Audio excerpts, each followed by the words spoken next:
बिस्मिल्लाहिर्रहमानिर्रहीम। आप देख रहे हैं डेली लॉ पॉइंट। आज हम बात करेंगे ज़मानत के बारे में और ज़मानत की इक़साम के बारे में। जो मैंने खंगाली हैं ज़मानत की इक़साम, तकरीबन 20 के करीब ज़मानत की इक़साम बनती हैं।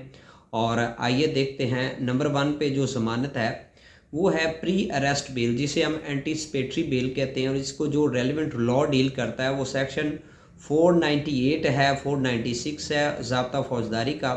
और उर्दू में हम इसे कहते हैं ज़मानत क़ब्ल अज़ गिरफ़्तारी, यानी कि ये उस वक़्त ली जाती है ज़मानत जब मुल्ज़म गिरफ़्तार नहीं होता और गिरफ़्तारी से पहले पहले जो मुल्ज़म है वो अपने आप को अदालत के सामने सरेंडर करता है और अदालत उसके आर्गूमेंट सुनकर उसको बेल प्रोवाइड कर देती है। ठीक है, ये ज़मानत क़ब्ल अज़ गिरफ़्तारी है।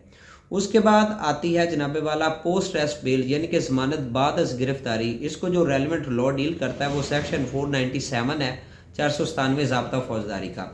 ये नाम से ही ज़ाहिर है कि पोस्ट अरेस्ट बेल ज़मानत बाद गिरफ़्तारी, जब मुल्ज़म गिरफ़्तार हो जाता है, गिरफ़्तार होने के बाद हवाला जुडिशल चला जाता है तो उसके बाद वो अदालत में अपनी ज़मानत रखता है और अदालत उसकी ग्राउंड्स को मद्देनज़र रखते हुए उसकी बहस समाअत करने के बाद इस ज़मानत का फ़ैसला करती है कि इसको ज़मानत दे दी जाए। ठीक है, इसके बाद एक ज़मानत होती है ad interim pre arrest bail, यानी कि प्री रेस्ट बेल में ही ज़मानत क़ब्ल गिरफ़्तारी में ही एक ज़मानत होती है अबूरी ज़मानत। जब हम प्री रेस्ट बेल ज़मानत क़ब्ल गिरफ़्तारी दायर करते हैं तो पहली डेट पर जैसे मुल्ज़म पेश होता है अदालत उसको मुचलके की इवज़ अबूरी ज़मानत जो है वो अता कर देती है और उसकी जो मेन बेल एप्लीकेशन उसकी आगे डेट पड़ जाती है। ठीक है, वो अबूरी ज़मानत होती है। वो एक इन शॉर्ट आर्डर होता है जिसके तहत जो पुलिस है वो उस मुल्ज़िम को गिरफ़्तार नहीं करती आइंदा डेट तक के लिए। ठीक है, और उस डेट तक के लिए वो अपना श्योरिटी बॉन्ड या जब तक वो एप्लीकेशन का फ़ैसला नहीं होता, उसकी ज़मानत का फ़ैसला नहीं होता, वो अपना मुचलका सबमिट करवा के तो फिर अपनी तफ्तीश में जाके थाने में शामिल तफ्तीश हो सकता है।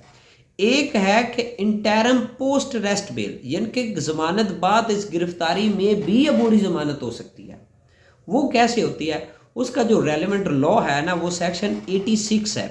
86 सब सेक्शन 1 भी है और 2 भी। जो 1 है वो बेलेबल ऑफेंसेस के मुतालिक है और जो सेक्शन 86 सब सेक्शन 2 है वो नॉन बेलेबल ऑफेंसेस के हवाले से।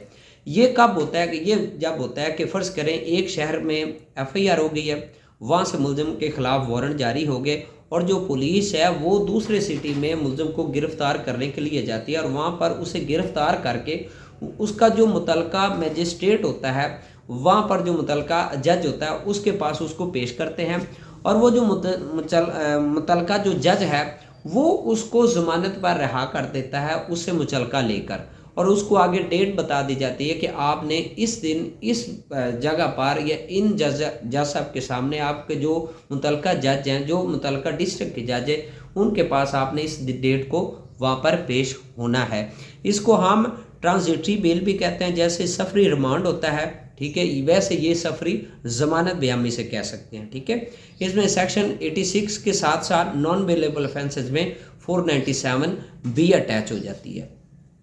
इसके बाद एक ज़मानत आती है प्रोटेक्टिव बेल। ये भी सेक्शन 498 कोई के मुतल्लिक ही है, वही लॉ इसको डील करता है। इसको हम हिफाजती ज़मानत भी कहते हैं। जब एक शहर में FIR हो जाए या जो मुल्ज़म है वो बैरून मुल्क है तो वो पाकिस्तान आना चाहता है और उसको ख़दशा कि एयरपोर्ट पर मुझे पुलिस गिरफ़्तार कर सकती है, तो वो इधर आने से पहले through power of attorney high court में या अपने मुतलका कोर्ट में प्रोटेक्टिव बेल अप्लाई करता है। या एक शहर का रहायशी है तो दूसरे शहर जाने के लिए वो हाई कोर्ट में अपनी प्रोटेक्टिव बेल रखता है कि मैं उस शहर में मेरे मुकदमात हैं तो उन मुकदमात में मुझे प्रोटेक्टिव बेल दी जाए ताकि मैं वहाँ जाकर मुतलका फोरम के सामने, मुतलका जज के सामने अपनी ज़मानत, अपनी दाद रसी, अपने मामला रख सकूँ। ठीक है, एक आती है जी बेल आफ्टर कन्विक्शन, यानी कि बेल इन अपील। जब केस में मुल्ज़म को सज़ा हो जाती है तो उसकी जो अपील दायर की जाती है, अपील के साथ उसकी एक एप्लीकेशन जाती है बेल आफ्टर कन्विक्शन, जिसको जो रेलिवेंट लॉ है वो सेक्शन 426 426 ज़ाब्ता फौजदारी डील करता है, जिसमें अगर अपील की समाअत के दौरान जो सज़ा है वो सस्पेंड हो जाती है, मुअत्तल कर दी जाती है, तो उसको मुल्ज़म को इस सेक्शन के तहत उसको ज़मानत पर रिहा कर दिया जाता है جب تک کہ اپیل کا فیصلہ نہیں ہوتا۔ اس کے بعد ایک بیل ہے بیل ان ڈسچارج، یعنی کہ ملزم کو ڈسچارج کیا جاتا ہے سیکشن 63 کے مطابق ضابطہ فوجداری۔ یہ بھی آپ جب اس کو ریلیونٹ لا کو پڑھیں گے تو وہاں پر ورڈ بیل آیا ہوا ہے، ٹھیک ہے۔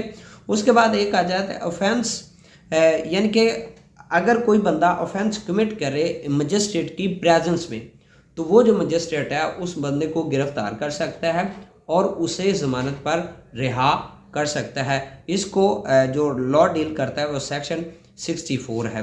اس کے بعد ہے کہ آگے پوسٹ پونمنٹ آف پنشمنٹ، یعنی کہ جب سزا دے دی گئی ملزم کو، ٹھیک ہے، اور کسی نہ کسی وجہ سے اگر خاتون ملزم ہے تو اس کو بچہ پیدا ہونے والا ہے تو اس کی جو سزا ہے، جو کیپٹل پنشمنٹ ہے، ٹھیک ہے، یا کوئی دیگر سزا، تو اس کو پوسٹ پون کر دیا جاتا ہے کہ جو اس کی جو سزا ہے اس کا 2 ماہ بعد سے نفاذ ہوگا، یا اس کو 2 ماہ بعد اس کو سزائے موت دی جائے گی۔ تو ان دنوں میں جو جن حالات میں اس کو پوسٹ پونمنٹ دی جا رہی ہے، جیسے وہ سزا کا دورانیہ آگے بڑھایا جا رہا ہے، تو جتنا دورانیہ آگے بڑھایا جا رہا ہے اس دورانیہ میں بھی عدالت جو ہے اس ملزم کو بیل پر ریلیز کر سکتے ہیں سیکشن 382 کے مطابق۔ اس کے بعد جب اگر ملزم کو صرف کوڑوں کی سزا دی جائے، ٹھیک ہے، تو کوڑوں کی سزا میں بھی جو ملزم ہے اس کو بیل دی جا سکتی ہے، سیکشن 391 ہے ضابطہ فوجداری۔ اس کے بعد آتی ہے کہ arrest of accused in appeal, جب اپیل جو پینڈنگ ہو، ملزم جو ہے وہ اکویٹل ہو، ٹھیک ہے، ملزم بری ہو تو اس کے خلاف اپیل پینڈنگ ہو، تو اپیل کے دوران اگر ملزم کی گرفتاری ہو جائے، عدالت جو ہے حالات ایسے سمجھے کہ اس کو گرفتار کر لینا چاہیے تو اس کو گرفتار کر لیتے، تو پھر گرفتار کے بعد اس کو اس سیکشن کے مطابق بیل دے دیتی ہے، سیکشن 427 سیکشن 427 کے تحت اس کو بھی ضمانت دے سکتی ہے۔